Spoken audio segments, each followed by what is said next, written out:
guys, so today we're going to talk about the latest episode of the new Fox drama, The Following. And yeah, I'm really enjoying the show. It really freaks me out.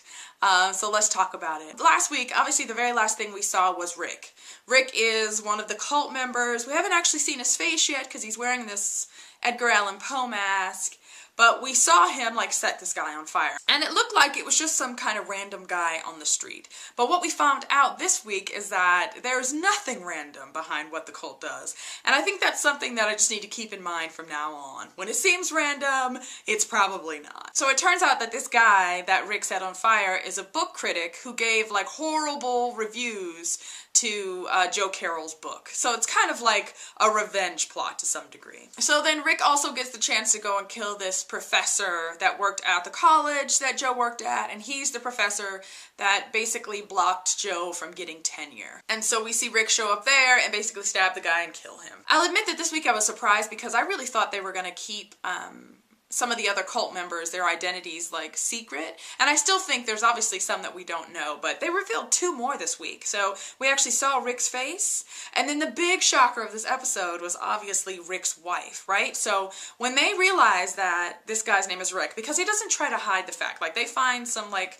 camera footage of him before he puts the mask on. They see his face, they get the plate off of his car, and they identify him pretty easily. They go to his house, and they find his wife there, right? And she is just like a babbling mess. And she plays that like victim like really, really well, and she fools them because technically she's not, right? That's what we learn in the end, is that she's a part of the cult as well. So when they find her at the house, they bring her back to the FBI, and she tells them all kinds of things about her husband, like, you know, my husband's been acting weird since he kind of met these new friends. And she really plays the victim really well.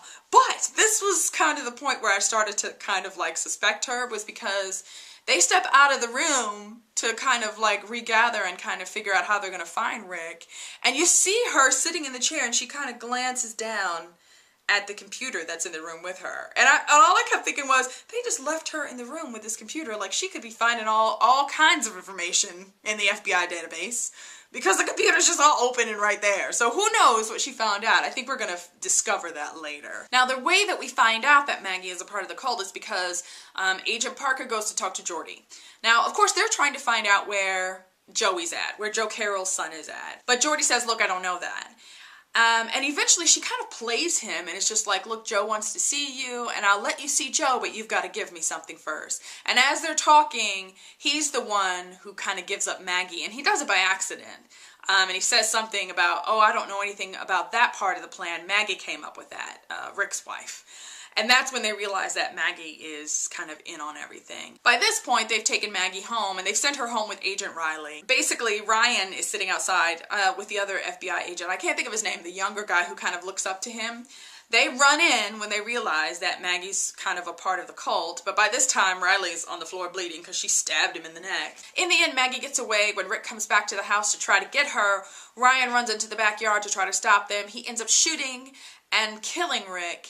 But Maggie ends up escaping. And she's not so happy with him because she saw him shoot her husband, so I'm sure there will be some sort of retaliation for that. So let's talk about what's going on in the crazy kidnapping house, where you've got Emma, Jacob, and Paul. You know, Jacob and Paul, let's talk about that for a second, because they kind of showed you the beginnings of the idea that they should live next door to Sarah as a gay couple, and that was really Emma's idea.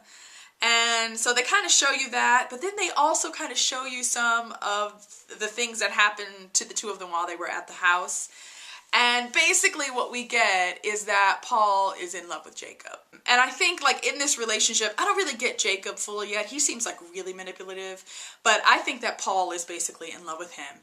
And expected, like, when we get back, you're going to tell Emma that we're together. And of course, Jacob is not doing that. And Emma is crazy, people. Do we not remember that? I think if Emma finds out, I mean, I think she will kill them both, basically. Or at least kill Paul. Jacob says to him at one point, like, we can't tell anybody. Like, we promised we weren't going to tell anybody, especially not Emma. So I can't imagine what's going to happen when Emma finds out. It's going to be bad, because that woman is off her rocker. But Paul basically, like, gets to the point where he's tired of feeling like the third wheel. He's tired of watching Jacob, like, run off with Emma. And so he goes and he, like, kidnaps this woman, right? So now you basically get, like, he's screwing up because he's deviating from the plan because of his emotions, basically, because he's in love with Jacob. And Yeah, so they're gonna end up having to kill this woman or something. I don't know what they're gonna do, but it was craziness.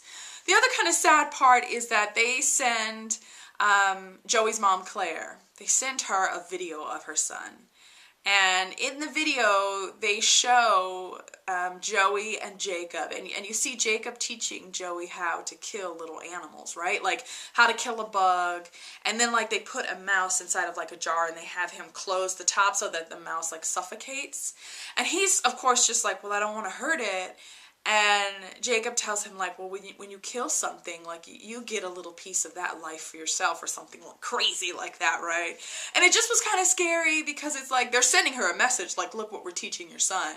But you know, that's how they say a lot of serial killers start, is by killing animals. So it was just kind of like, don't do that to that little kid. It was very sad. Also, at the end of the episode, we see Jordy like realizing what he's done, that he's given something up, and obviously being super depressed because he feels like he's disappointed Joe.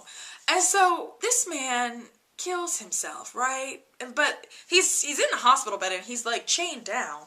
So he's got a bandage on his arm from where he got shot. So he starts to eat the cotton. Basically, he's gonna like asphyxiate himself. I mean, it was just like crazy. These people are crazy. That's why I love this show though, so I can't complain. I thought it was interesting too, like in the end when Agent Parker, like when they go to the house and they realize that, you know, this Agent Riley is dead because this woman fooled them, Agent Parker is just pissed because she's like, look, like I believe that woman and I was sad for her and it makes me angry that I let her fool me. You know, Ryan just starts to kind of like tell her, look, like Joe fooled me. And we see this flashback to when he kind of first met Joe face to face, because he went to him because he was an expert on Edgar Allan Poe. You see the two of them talking, you see him showing Joe crime scene photos, and it was just like an interesting conversation because you get that the two of them like kind of really liked each other and they could have been friends, but obviously at the moment when he met Joe, Joe was the serial killer, so it was like kind of crazy. And you just get too that Ryan really blames himself because he, at one point he tells Agent Parker, like, after that meeting, like if I had known that it was him, that would have saved 5 girls. Basically 5 more girls died before I realized that he was the killer. Okay guys, that is it for this week. I will see you again soon. Bye.